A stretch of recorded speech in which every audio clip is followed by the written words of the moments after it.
Hi everyone, I'm Stephanie Coker. I'm a family barrister at 14 Chambers. Nice to meet you all. Hi, I'm Laura Buchan. I'm at Three Paper Buildings, based in the London branch, but you may well know that we have many of an office around the country, so here, there and everywhere. I specialise in private children, financial remedies and TLATA. And an interesting tidbit we thought we'd say before, for the two of us, we've actually had a case together. Neither of us knew that we were doing this panel. Yeah. Met outside, and it was not that long ago. We were in Brighton County Court, wasn't it? Literally. On a case against one another. So small world is the life at the bar. Yeah. Excellent. Thank you both very much for joining us today. Like I said, this is your chance to ask those questions that you have. So would anyone like to start? Can I start? Of course. Would you like to stand up and introduce yourself? And then... Hi, my name is Wayne. I'm currently doing BPC in the University of Law, and I'm an inspiring family law barrister. Do you have any guidance with regards to pupillage? It's a very loaded question. Very loaded question. So yes, so I think in terms of your bar course, do look out for opportunities to show interest in family law. So I'm not sure whether University of Law have a family law elective. Obviously, do pick that if that's not available to you.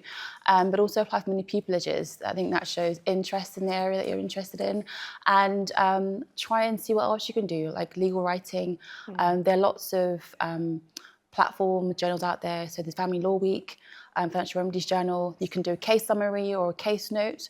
I think those are very helpful to show interest in family law. So that would be my take on that. Yeah, absolutely. And when you're applying for mini pupillages at particular sets, do your research on that particular set as well. So, you know, are there particular members that you've heard of or seen, if they've been ranked in the Legal 500 or Chambers and Partners? What's bringing you to a mini pupillage at that set? Because there's quite a lot of you in this room, and it's always been quite a highly competitive field. So showing that interest. And one other thing I found is I did a common law pupillage, and I sometimes, in my old set, I was head of pupillage, and the question sometimes is, why family law? And sometimes if you haven't explored other areas of law to know that you don't like it, that's a question that quite many a time in my panels for pupillage, I ask people that. And it really goes to inform why when you want to be a family barrister. Excellent. Thank you very much. Who would like to go next? Yes. Hi guys, thank you so much. My name is Oge. I'm at the same stage, so I was called to bar last round. I'm currently applying for family privileges. And Laura, you spoke about the culture at different chambers. So is it okay if I ask you both to talk about the culture at 14 and 3PB respectively? How do your chambers stand out? Yeah, absolutely. So I was in a really relatively small set for the first 9 years of my career. And one of the things that drew me to 3PB is I didn't have the experience of being a pupil there, but something that drew me there as a tenant was how they run pupillage, the structures around it. In the family bar, you tend to have specialist practical areas, so financial remedies and divorce, Family Law Act, which is non-molestation orders and occupation orders, public children law when the local authority are involved, private children law as well. And there's also a pseudo crossover to the Trust of Land, which probably everybody's heard of TLATA in this room as well.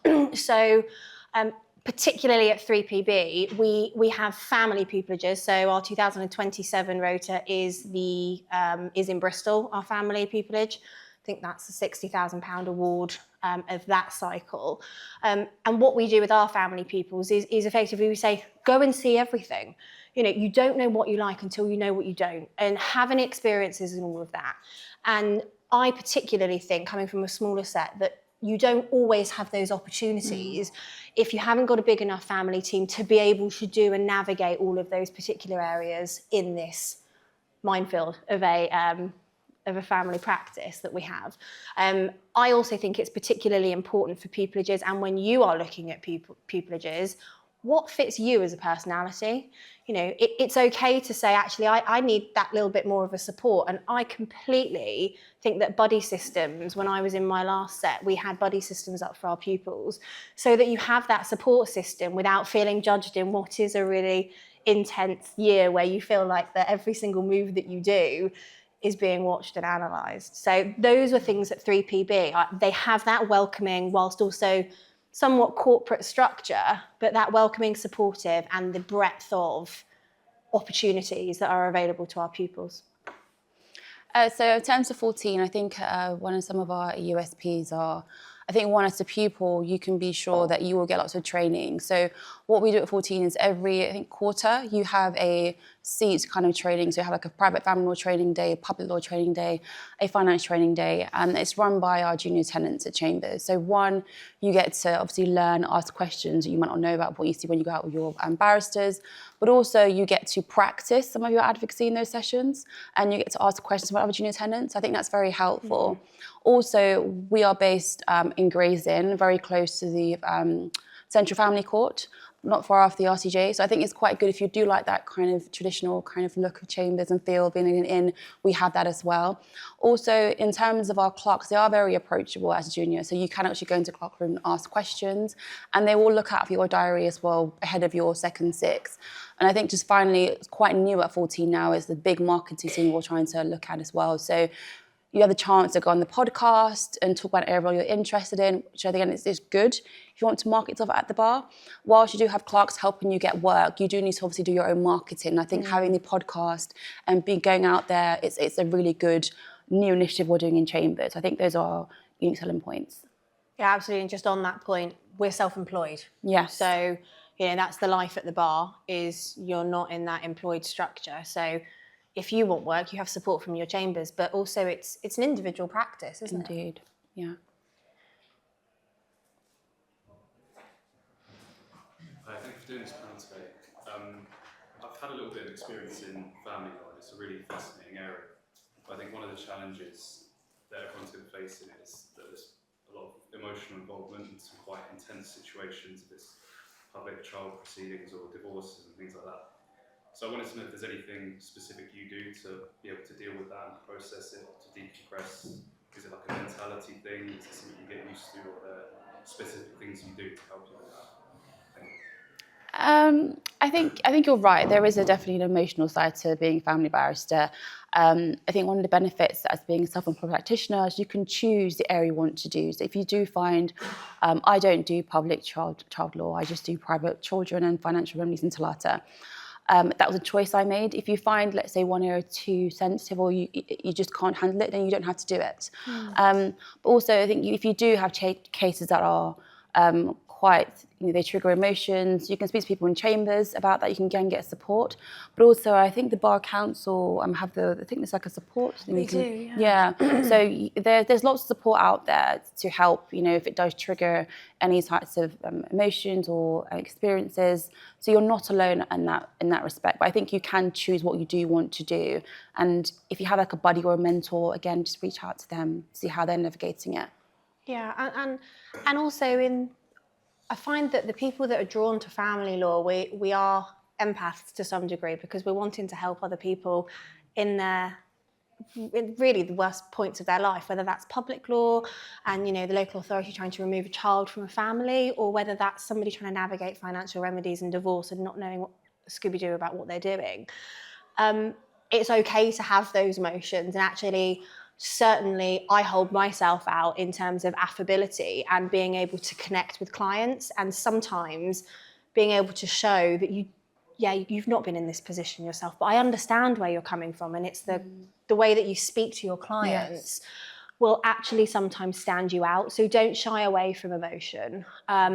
Personally, and I say this with a pinch of salt because I find myself kicking myself sometimes, because not all cases I do. But I do try, when I'm doing my prep for it, take a bit of an arm's length and say, right, we've got a job to do here. What are the legal arguments? What are the structures that we need to do?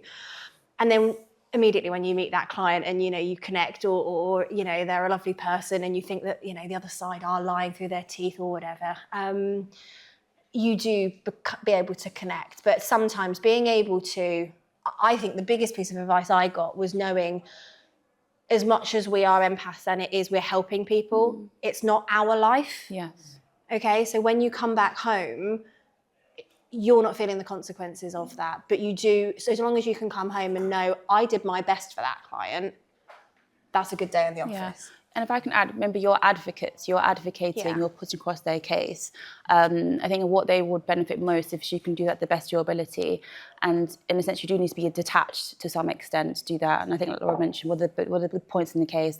How can you argue that? And as long as you've done what you can do to the best of your ability, that's, I think, for me, gives me some comfort. Absolutely. I tell my pupils that all the time. Thank you. I'm sure it probably changes depending on which specific areas of practice you're in, but could you give us an idea of how often an average family practitioner might find themselves in court as opposed to researching at the desk, for example? Oh, okay. So personally, to say I'm now 10 years cool. So when I was first a pupil, just to be really realistic with you all, you're going to be juggling every type of area of law whilst you're navigating that. And personally, I think if my pupils are in at least 4 times a week in court, doing things like interim care orders, removals, case management hearings, or what we call FDAs in finance, which is the first directions appointment, or FEDRAs in private children, which is the first hearing dispute resolution appointment, kind of direction type hearings. They don't last all day, of course, they have time listings of an hour, but trick, don't let that fool you. You've got to get there an hour before. You're there for the hearing that's an hour, that's never then an hour, is it? You're then there for 2 hours. So it can take a big chunk of your day out. 4 times a week to 5 times a week at the beginning when you're navigating what you're doing for those types of hearings. Personally now at my level, I'm going to be a hypocrite now, but I prefer to be in 3 times a week. But this week alone, I've just done 5 days, and that's varied from over in the RCJ, over to Bedford. I had a 2-day trial at the end of this week, and I was also up in Coventry on a legal arguments case. So, as I say, hypocrite there to some extent, but I like to try and average at my call now is about 3 times a week. I think it certainly varies based on what you do. So I balance practice with teaching. So I teach the bar course at City Law School. And so I am practicing when I'm not teaching. So there's that balance. When I was in full-time practice, I would be in court maybe 4 times, but I would have more paper days sometimes. So it varies. Sometimes at the bar, you have more conferences than actual hearings. So I might have 2 conferences a day where I'm drafting an opinion and doing a conference. So it really does vary. Yeah. But I think there are some times where that are much more busy. Like Christmas is very busy for court. I can be at court maybe nearly every day. Summer holidays, when everyone's off, you're very busy. So it does vary. But again, you can choose how you want to run your practice. And one of the benefits as well is, remember, courts aren't open on bank holidays and things. So we don't do bank holidays. And another realistic to all of you to know about practice in family law is no one really told us about attendance notes, did they? Yeah, and exactly. An attendance note is effectively, once you've gone and done a hearing, I always give my solicitor a buzz and say, right, this was the outcome of it. You then have to go home, you do the draft your order, and you do an attendance note, which is effectively your contemporaneous note of what happened at that hearing, what advice you gave. And I use it as my lifeline in terms of if I ever needed to go back, I know what's in that. If you do them right and properly, they shouldn't take you less than 45 minutes for a normal hearing, should they? So you have to add that into your life. And that might mean sometimes you get up on a Saturday morning and do an hour of that then, or of a Sunday evening ahead of that. Yeah, the more court time, the more notes you have to draft, basically. Yeah. Thank you. Who would like to ask another question? Yes, over at the back. There's so many serious questions.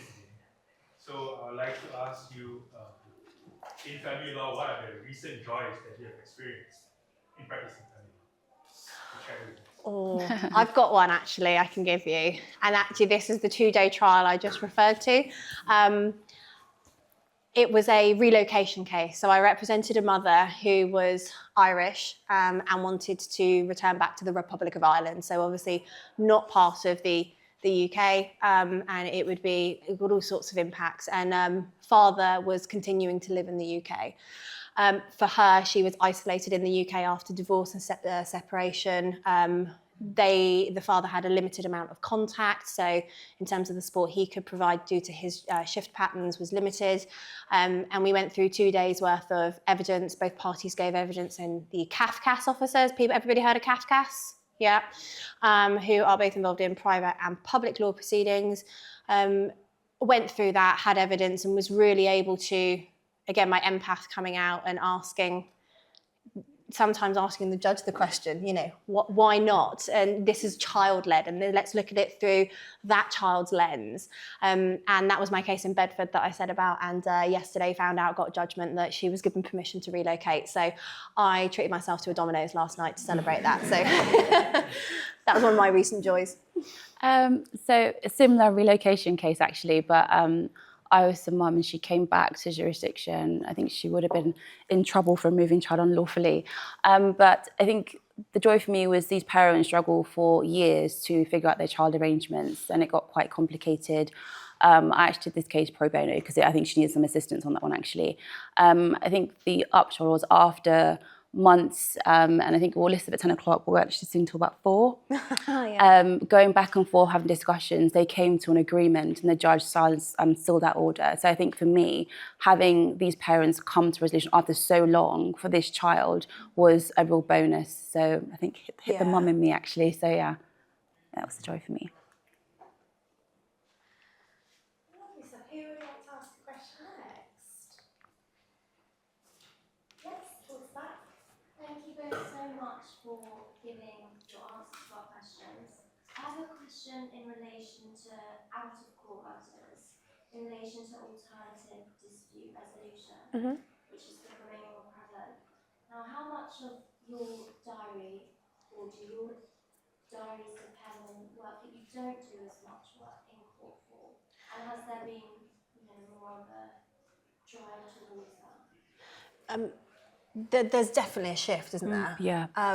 Massive shift in certainly in our world in financial remedies.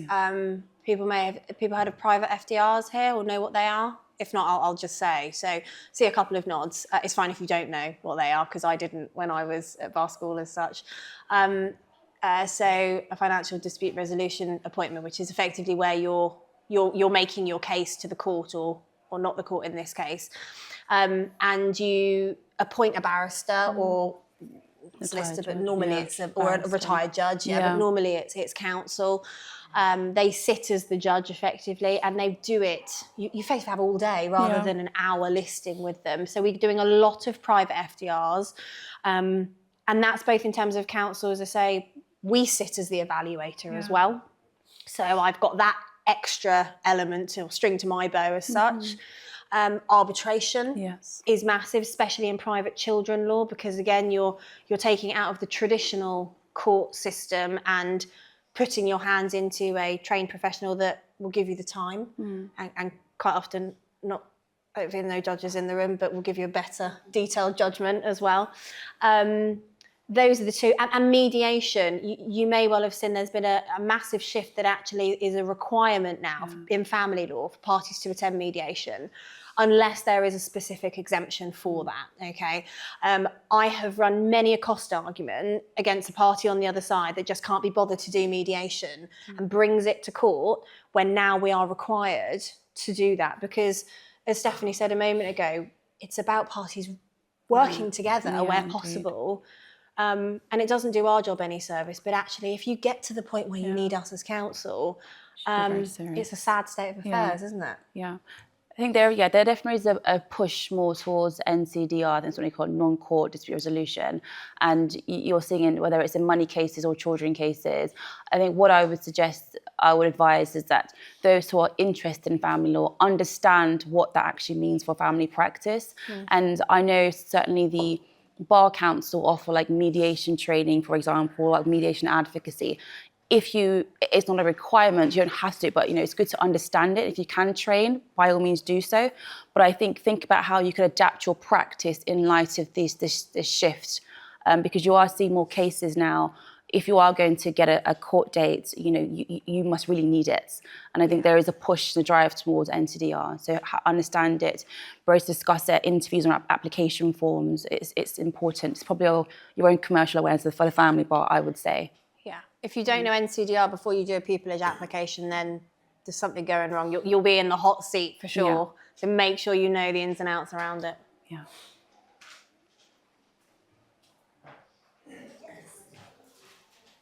Please, May, you go into a little bit of detail about your journey to a family law practice, particularly whether you're successful first time around applying for pupillage, and if you weren't, then what you changed to make yourself successful, both of you. Thank you.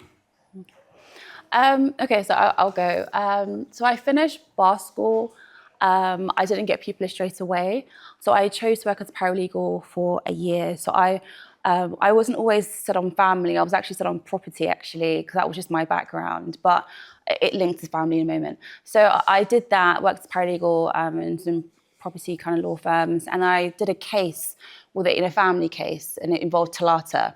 And that's when I learned that you can do family cases with a property spin on them. So that just took me from then. So after I then began seeking family pupillages, I then had to try and get that experience. I'm a bit of as well as I'm into practice, I'm also into academia. So I did a PhD and I just did that. And then partway through that, I got pupillage. So I had to juggle the both of them. So that was my path into the bar. So I trained in a chambers in Canterbury. So I wasn't in London, but I'm actually quite pleased I did train in Canterbury, because when you're on the circuit, I think you get more exposure quite early. Yeah. And you're very busy. I was in court literally every single day. My diary was so busy, but I enjoyed it. And I got to see cases at a level that I wouldn't usually was if I was in London. So I really valued that. And I think do think of that if you do want to train on the circuit, for example. And then after I moved to London. So I'm now obviously at 14 Chambers, where I still practice family law and I still keep my interest in academia on the side. So that was my journey. So my journey was, as I did bar school, I was very fortunate that I got pupillage in my first cycle. But of course, as you probably all know, is you get it a year ahead of what you're applying for. So I did the same route. I went down paralegaling for a year to save up some pennies and also to, just get that hands in. As I said earlier, I did a common law practice. And actually what I paralegaled in was personal injury. So, and I had a real interest in that. In fact, one of my bar electives was clinical negligence, and I thought that was where I was going to go. On the side, both my parents are police officers, so I also had an astute interest in criminal law, and I could see myself in the wig and gown and living the best life in that sense. Get to pupillage. I very soon found out that criminal law was not for me. Not only some of the conflicts of trying to cross-examine police officers that I'd known since I was about that big coming up, but also just the temperature of it particularly wasn't for me. So I did my pupillage, and funny enough, I then thought, right, so I'll focus on the civil side of my common law practice. Did that, had a Talata case, found out that the life in the family bar actually, as an empath, like I said at the beginning, really suited my particular skill set.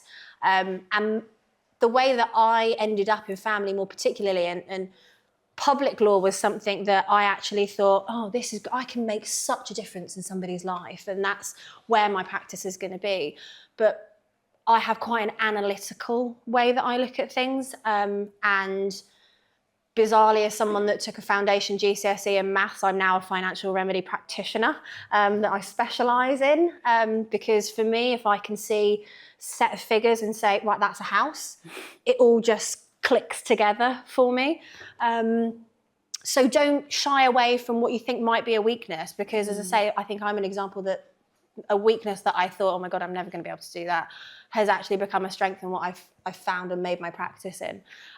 So my biggest thing, and I say this to my own pupils as a supervisor, don't pigeonhole yourself. Try it. Yeah. You don't know until you know.